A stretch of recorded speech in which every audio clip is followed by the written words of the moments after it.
sou a professora Patrícia Fontes, estou de volta para conversarmos sobre as nossas temáticas relacionadas à educação inclusiva, educação especial, na perspectiva da educação inclusiva. Nós já havíamos conversado nos nossos encontros anteriores sobre a importância do afeto atrelado ao desenvolvimento do estudante. O quanto a educação afetiva e a educação inclusiva, elas convergem em aspectos importantes e indispensáveis para o desenvolvimento integral do estudante.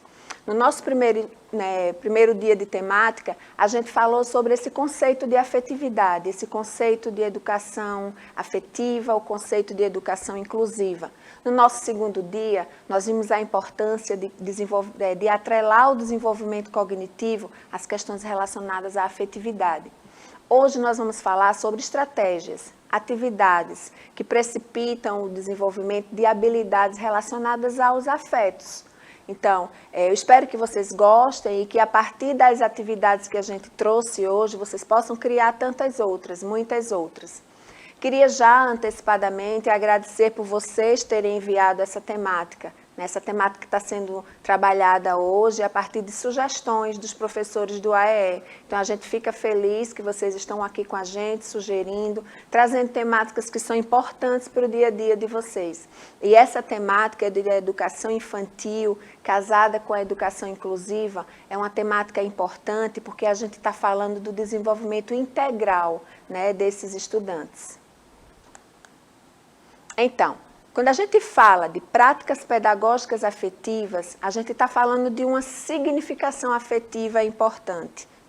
A gente está falando de estabelecer prioridades, a gente está falando de preferências, a gente está falando de confiança e segurança que o estudante desenvolve na medida em que ele se sente acolhido, na medida em que ele se sente fazendo parte.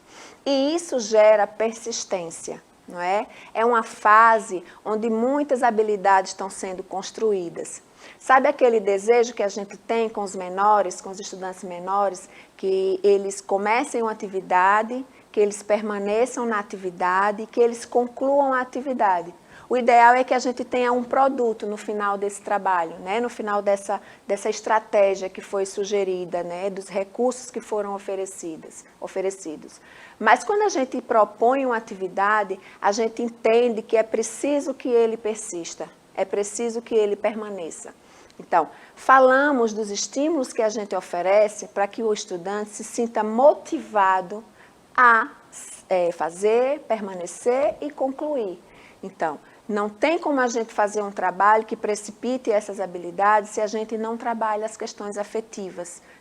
Então, ele vai estabelecer uma prioridade no momento em que ele está desenvolvendo a atividade, ele vai ter preferências de alguns materiais em relação a alguns recursos e a gente precisa ficar atento a isso, porque o próximo material que a gente vai oferecer precisa ter usado como referência essas indicações que o estudante está dando para a gente. Ele vai evidenciar para a gente confiança e segurança em fazer. Em se sentir à vontade em fazer e não conseguir também. Quando o estudante não consegue, ele também está dando indicativos para a gente, para que a gente possa reorganizar, para que a gente possa redimensionar a nossa prática.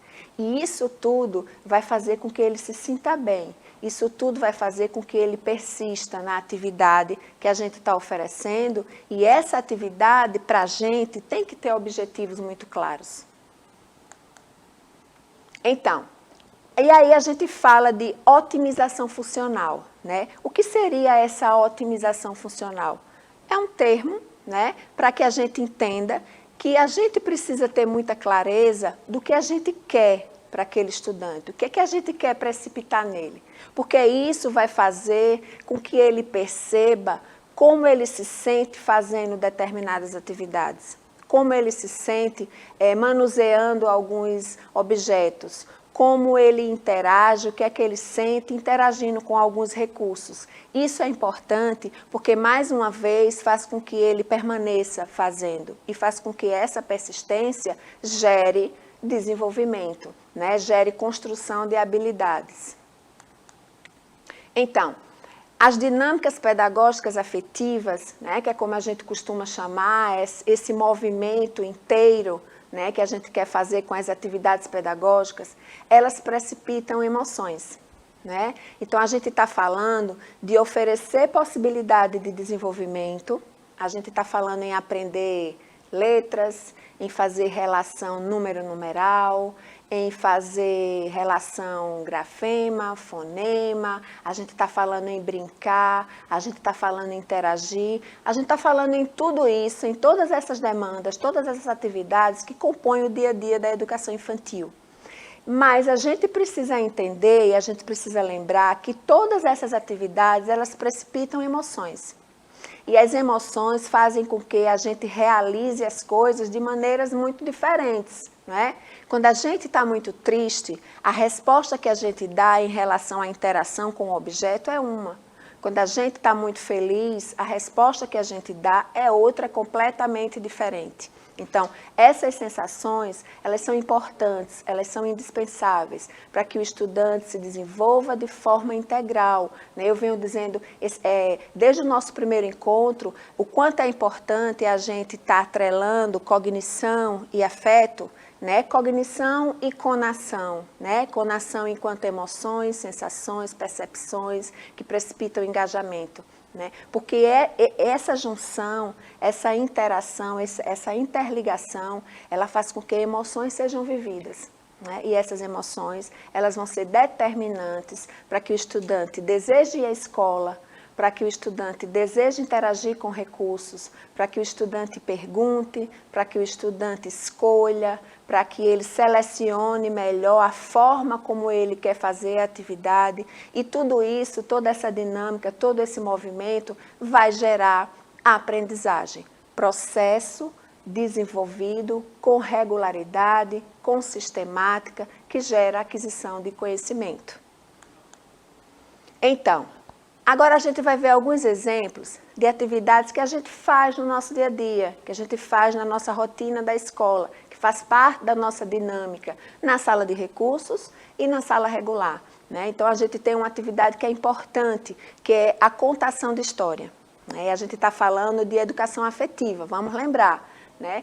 Imaginem o quanto uma história bem escolhida, né? Uma contação de história, uma história narrada de forma emocionante, com a temática escolhida corretamente para o momento, com o objetivo que você tem de contextualizar, o quanto uma atividade como a contação de história é uma atividade afetiva, o quanto a história trazida, evidenciada a partir dos seus personagens, dos cenários, dos contextos, ela vai precipitar emoções importantes, que vai fazer com que depois a estratégia que você vai utilizar para explorar, para mobilizar o conhecimento que foi lançado a partir da história, ela aconteça de forma muito mais tranquila, muito mais natural. Né? Então, a história trazida, ela precisa acontecer de forma afetiva.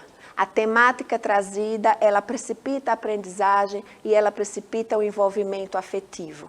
Então, os fantoches também. Quando a gente trabalha com fantoche, a gente tem a possibilidade de explorar contextos, cenários, personagens, e aí a gente está entendendo que a gente também vai precipitar emoções. Né? Então, a emoção sentida na hora do manuseio com o fantoche, a emoção sentida na hora que eu escuto uma história significativa, é uma emoção que vai fazer com que eu realize uma atividade que foi sugerida pelo meu professor após a história, após a apresentação do fantoche.